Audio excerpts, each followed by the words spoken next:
عندما تلمست لوسي طريقها حبوا من بين أمواج إلى محيط أوسع، ويوما وراء يوم صارت لوسي أكبر، صارت لوسي تمشي،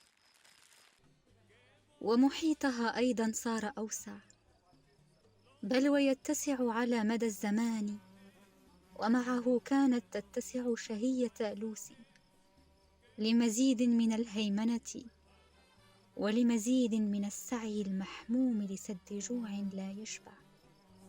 ونهم لا يهدأ. وبأدواتها الفضية ذات الأيدي الباردة والنصل الحاد القاطع تطارد لوسي لغز محيطها الذي يفر منها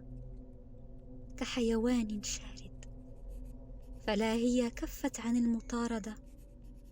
ولا هو عن الفرار، فقررت لوسي أن تجمع الأحاجي من حولها، وصنعت منها لعبة لوحية من ورق لتعيد ترتيبها يوما بعد يوم.